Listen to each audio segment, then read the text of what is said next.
Sometimes when you go on holiday, you really do find those places which live up to your expectations. Juba is certainly one of those. Although I've never been there, I feel as if I know it, purely from the filming of the Joubers and their film called Relentless Enemies, which was sited here at Juba.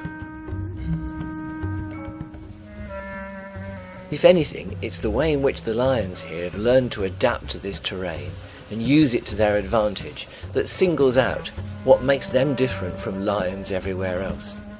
It wasn't long on our first game drive before we came across this very handsome young male. His name is Junior, and he's a member of the Saro pride, one of the two that live here on the plains. He's somewhat unique because, for reasons which no one can wholly explain, there's been a period of infanticide in the pride, and he's one of only 2 cubs that have recently made it to adulthood. Having been isolated from the pride, he has little choice left but to scavenge for what he can get. Next morning we too are taking to the swamps, and we're going to head north, towards where we think the large herds of buffalo might be located. It's also the home of the second pride of lions, called the Skimmers.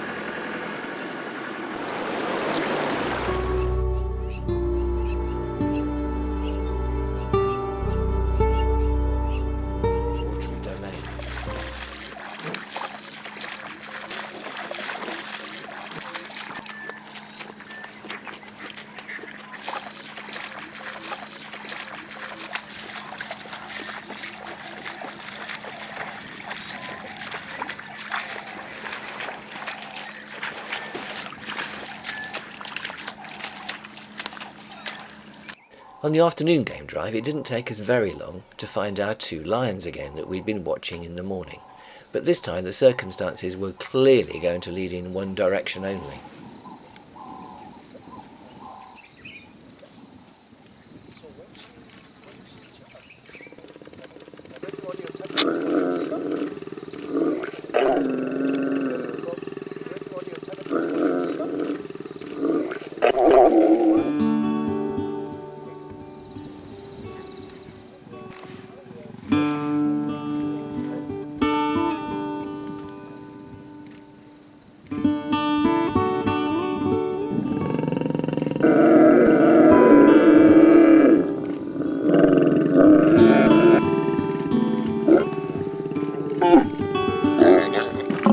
The drive home back to the lodge was as exciting as always, with Carlton having to bail out the water, but also because we came across this lioness, who was doing just what we hoped she would, call in the pride.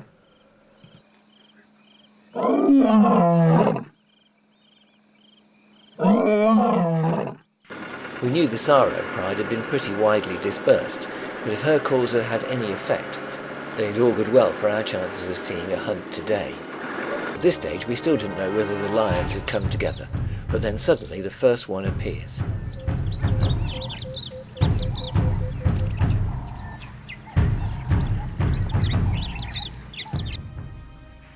She's soon joined by a second, and almost as soon as she's gone out of sight, here comes the third.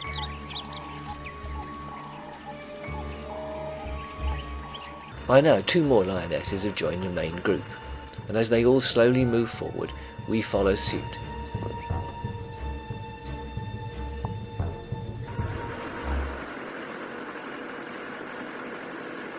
All the indications were that they were going to hunt, and they were obviously waiting carefully to see whether any of the buffalo would separate from the main group, providing an easier target. And that's just what happened. 2 bulls had become detached from the main group, and these became the focus of attention for the lionesses.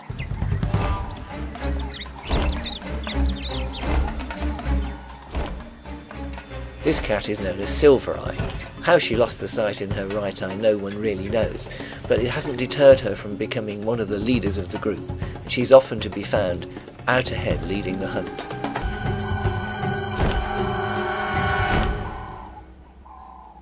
Apart from the male and female, there are now 5 lionesses gathered, so a pride of 7 is certainly capable of taking down a buffalo. But in fact the two bulls we saw earlier have moved away, so for the moment the cats are relaxing.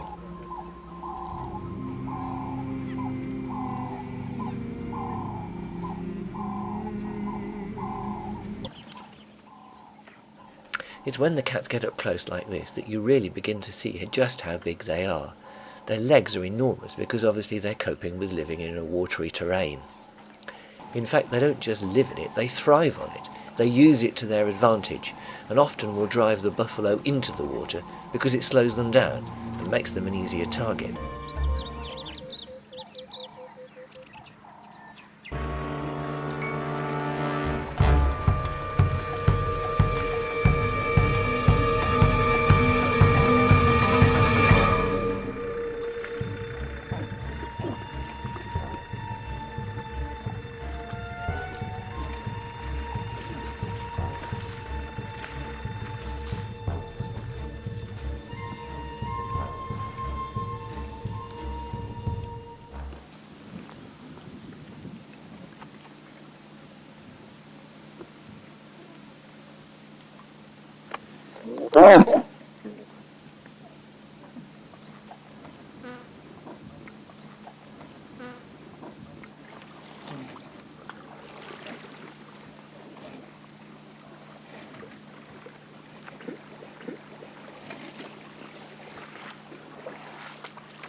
The lions are getting themselves into a position where they can decide which of the targets they want to go for. Their other challenge, though, is that they're getting near the extremities of their territory. They've got to be careful not to spook the buffalo so much that they cross the next river into the territory of the skimmers. Just watching the behaviour of the lions, though, it's clear that they're making choices. Whilst they've got buffalo in front of them, they've also got a small group of red lechwe to the left, and down in the long grass there are 3 warthogs. To get to any of their targets, they've got to cross the open plain and a river, and the possibilities of doing that without being seen are not great.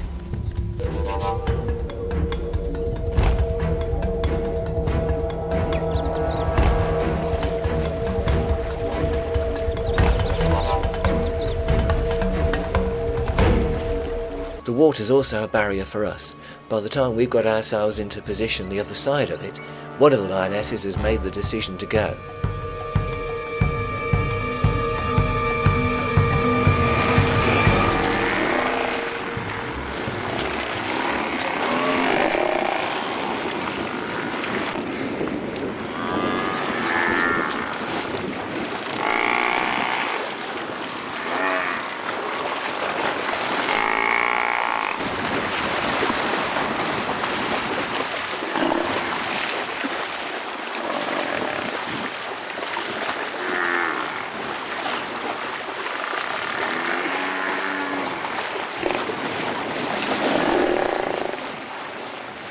For the moment the calf is still alive, and desperate as she is to save it, the mother needs to be careful because with the pride arriving in numbers, she might find herself the next target if she's not very careful.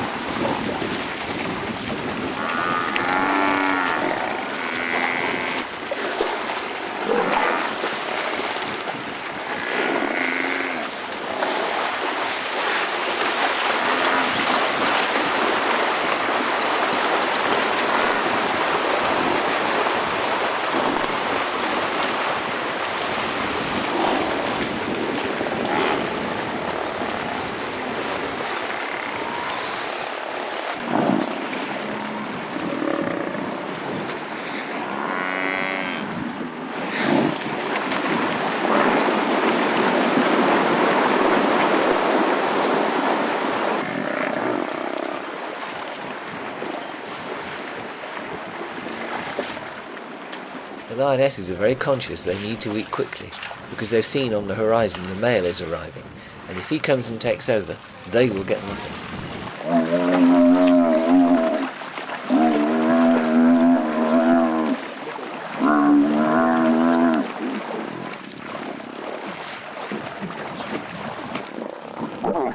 With his outstretched paw, demonstrating his domination, he's taken over complete control of the carcass. So for the other lionesses, they've got two choices. Either they go hungry, or they need to return to the hunt.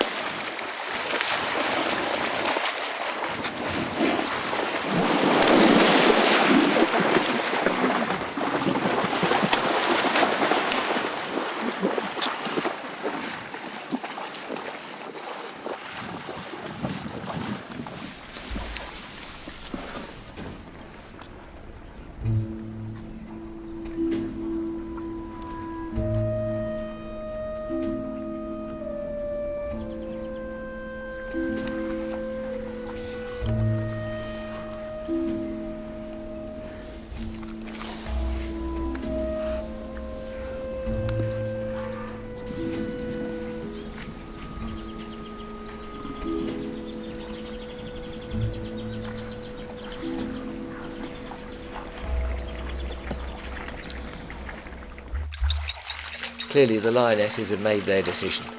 Without almost the batting of an eyelid, they're back on the hunt again.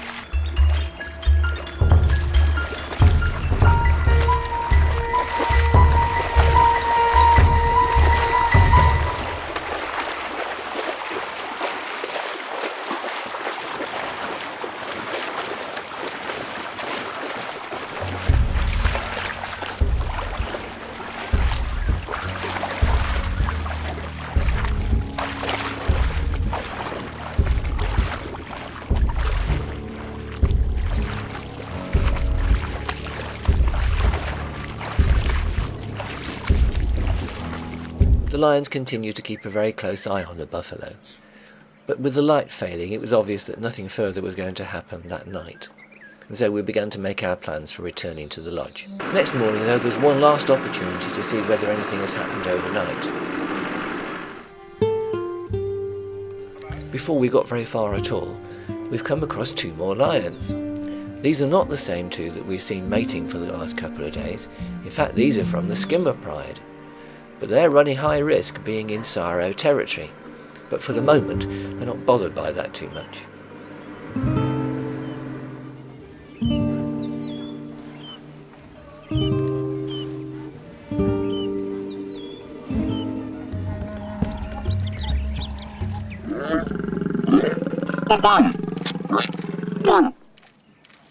If I have one wish to take away from here, I just hope that the liaisons on Juba result in cubs, which survive and reach adulthood, not least because the future of the prides and the special character of this place depends on it.